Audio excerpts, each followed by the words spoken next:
सकता है। और इसी बीच मैंने लगभग 2 से 3 महीने इस प्लेटफॉर्म को बिल्कुल हल्के में लिया था कि इसमें कुछ नहीं हो सकता, और लगातार सर का फॉलोअप जारी था। बोलते हैं ना नेटवर्क मार्केटिंग में या तो ज्वाइन करा के छोड़ो, नहीं तो उस बंदे को जीने के लायक मत छोड़ो। तो उस तरह से सर का फॉलोअप लगातार चलता रहा, और जब भी सर आते थे वो सर आगे के गेट से आते थे, मैं पीछे के गेट से भाग जाया करती थी। हमेशा अपने आप को चुरा कर भागना? जी सर, मैं हमेशा चुरा कर खुद को सर को से चुरा कर खुद को भाग जाया करती थी।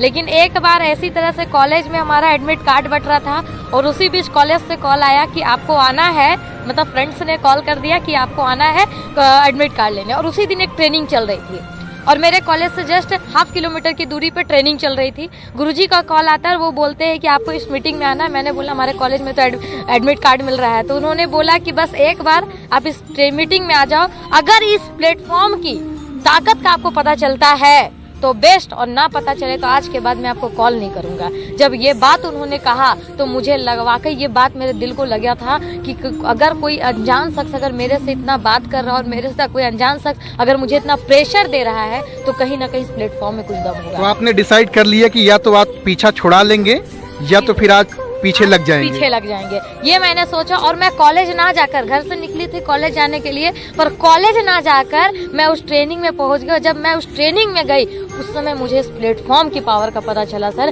कि वाकई ये प्लेटफॉर्म क्या है। वहाँ आपको क्या चीजें सबसे अच्छी लगी? आपको क्या देखने को लगा जो आपको बड़ा हिट किया? वहाँ मुझे देखने को मिले, हमारे ही एक सीनियर एक सर आए हुए थे जो भी लगभग आपका BHU से थे, जिन्होंने MBBS क्वालिफाइड किया। और सोचिए इतनी बड़ी करियर होने के बाद जब वो इस प्रोफेशन में काम कर रहे थे, तब मुझे लगा कि जब जिस इंसान के पास इतना बड़ा प्रोफेशन है, अगर वो यहाँ पे अपना करियर लगा सकते, तो मेरे पास तो कुछ भी नहीं है, ना जैक सपोर्ट ना बैक सपोर्ट, कुछ नहीं है। 4000 की नौकरी से क्या होगा? आज 4000 मिल रहा, कल 10,000 मिलेगा, लेकिन पूरी जिंदगी का, और वहाँ एक कैलकुलेशन बताया गया कि पूरी जिंदगी में आप अगर आज आपकी एज 20 साल है और आप 40-60 साल तक जॉब करते हो, तो मात्र 40 साल आप अपनी जिंदगी में काम करोगे।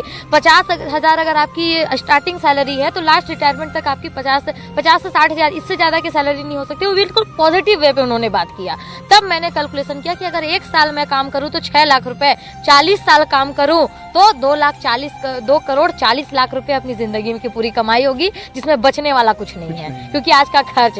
तब मुझे लगा कि 60 साल के बाद अपने पास क्या होगा। लेकिन उसमें कैलकुलेशन जब आया नेटवर्क मार्केटिंग इंडस्ट्री का, और जब वो कैलकुलेशन आया ना सर, दिमाग हिला कर रख दिया। और उस दिन ये बात समझ में आई थी, या तो नौकरी के 40 साल कर लो, या नेटवर्किंग के 5 साल नेटवर्किंग को दे दो। तब आपने डिसाइड किया कि 4 साल या 5 साल देना है? जी सर, तब मैंने सोचा कि चलो 5 साल की बात है। एक इंजीनियरिंग करने के लिए भी 4 साल अपनी करियर का देना पड़ता है, उसके बावजूद करियर की गारंटी नहीं होती है। बचपन से मैंने पढ़ाई किया, 15 साल 16 साल हो गए पढ़ाई करते हुए, फिर भी करियर की गारंटी नहीं है कि कल क्या होगा नहीं होगा। अभी तक अपना करियर का कुछ नहीं है, और इतनी बड़ी जिम्मेवारी। तब मैंने सोचा कि कुछ नहीं, जो होगा देखा जाएगा। अब मरना जीना नेटवर्क मार्केटिंग में, चाहे कुछ भी हो जाए, मैं सिस्टम में काम करूंगी 5 साल। जिस तरह से एक इंसान नौकरी में जब 10 घंटे 12 घंटे काम कर सकता है, अगर नेटवर्क मार्केटिंग को अगर वो नौकरी समझ के करे, तो उसमें भी बहुत बड़ी सफलता ले सकता है। इस सोच के साथ मैंने बिजनेस की शुरुआत की सर। 2.5 साल का जो सफर रहा होगा